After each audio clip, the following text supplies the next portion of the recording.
ay para akong inaalon at nalulunod sa batikos ng mundo, sa kung ano lamang ang kaya ko.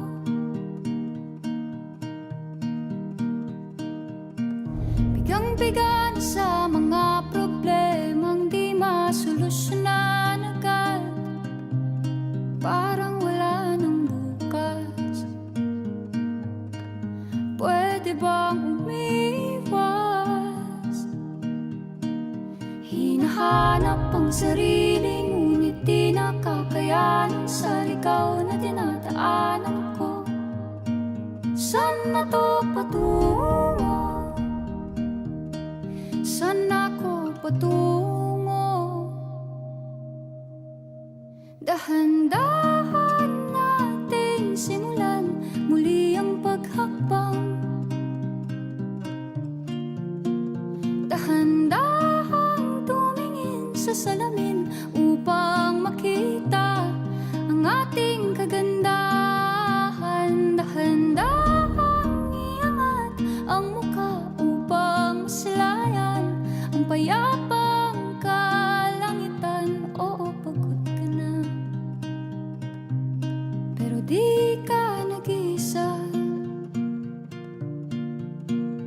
Kaya't lumaban ka at sabihin,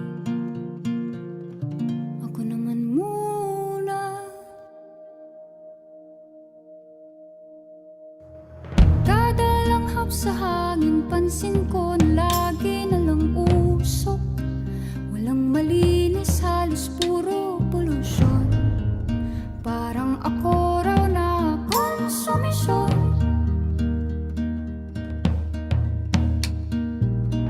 Gulong-gulo ang isip, san ba lulugar kapag nagkamali? Grabe sila manghusga, bakit perpekto ba sila? Huminga ka ng malalim at isipin ng mabuti ang mga desisyong ilalaan para sa kinabukasan, nang makapunta sa paroroonan. Kung dahan